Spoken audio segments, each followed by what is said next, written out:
de publicação existe porque há maior probabilidade de encontrar estudos com resultados positivos.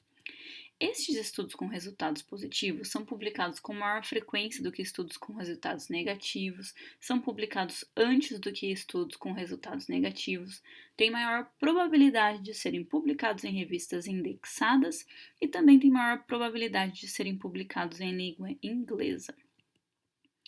O funnel plot, ou gráfico em funil, é uma forma subjetiva de avaliar o risco de viés de publicação. Ele deve ser utilizado se o seu K, o número de estudos, for menor do que 10. Aqui a gente tem um exemplo de um funnel plot simétrico e um assimétrico. No eixo X a gente tem o tamanho do efeito e no eixo Y o inverso da variância, uma medida de precisão desses estudos. Essa linha tracejada representa o tamanho do efeito verdadeiro. Se a gente observar no gráfico simétrico, os estudos maiores, os mais precisos, estão próximos da linha central, enquanto que os estudos menores, mais imprecisos, estão dispersos no gráfico, tanto para um lado como para outro. Já do lado onde a gente tem a representação do gráfico assimétrico, os estudos menores se deslocam para um único lado, sugerindo risco de viés. A gente também pode utilizar um teste de hipótese para o viés de publicação, como por exemplo o teste de Eager, que testa a hipótese do gráfico em funil ser simétrico.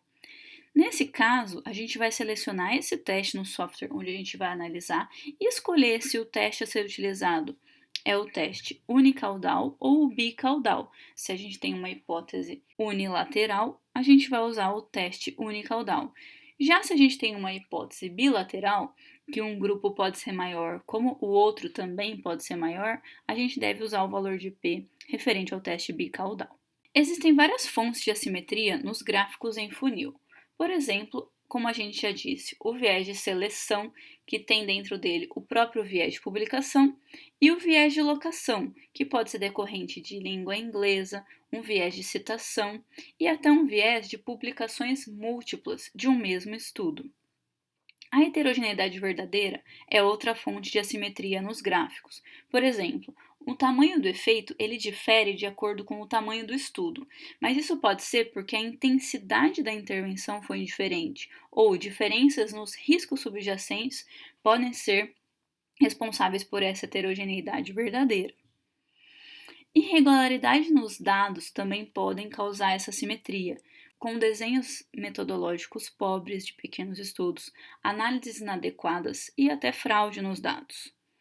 E por último, a gente tem também a escolha do efeito, que pode ser afetada pela chance, por exemplo. Espero que tenha sido útil para vocês. Estou à disposição para dúvidas. Tchau!